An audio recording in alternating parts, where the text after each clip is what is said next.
శ్రీశైల మహాక్షేత్రంలో శివరాత్రి బ్రహ్మోత్సవాన్ని వైభవంగా నిర్వహించేందుకు రాష్ట్ర ప్రభుత్వం విస్తృత ఏర్పాట్లు చేస్తోంది.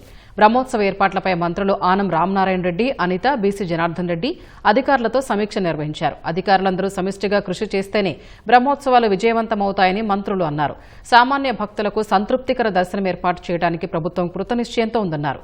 వచ్చే భక్తులకు అన్ని సౌకర్యాలు కల్పించి ఎలాంటి ఇబ్బంది లేకుండా చూడాలని ఆదేశాలు జారీ చేశారు. బ్రహ్మోత్సవాల సందర్భంగా 4 రోజులు భక్తులకు ఉచితంగా లడ్డూ ప్రసాదం పంపిణీ చేయనున్నట్లు మంత్రులు తెలిపారు. ఈ నెల 14, 15 తేదీల్లో శ్రీశైలం పరిసరాల్లో టోల్గేట్ల వద్ద ఎలాంటి రుసుం తీసుకోకుండా వాహనాల్ని అనుమతించనున్నట్లు వెల్లడించారు. భక్తులు ఎక్కువగా వస్తారనేటువంటి విశ్వాసం ప్రభుత్వానికి ఉంది. వేలాదిగా లక్షలాదిగా భక్తులు తరలి వస్తున్నారు. వాళ్ళకి ఇక్కడ వస్తువులు సౌకర్యంగా ఉండే విధంగా ఉన్నటువంటి కొద్ది భూమిలో అనేక కార్యక్రమాలను తీసుకోండి అని చెప్పి అధికారులకి సూచనలు ఇవ్వడం జరిగింది. 48 కిలోమీటర్ల మేర అటవీ ప్రాంతంలో వచ్చేటువంటి శివ సైనికులకి, శైవ భక్తులకి అనేక రకాలుగా ఏర్పాట్లు చేయాలని చెప్పి ఫారెస్ట్ అధికారులకు కూడా సూచనలు ఇచ్చాం.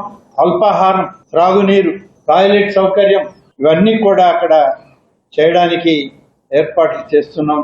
ఎటువంటి పరిస్థితుల్లో కూడా క్యూ లైన్లు ఆగకుండా దర్శన కార్యక్రమాలు కొనసాగిస్తూనే విఐపీలకు కానీ, వివిఐపీలకు కానీ అధికార యంత్రాంగం, మీడియా వారికి ప్రత్యేక దర్శనాలు ఉండే విధంగా ఏర్పాటు చేసుకోమని చెప్పడం జరిగింది.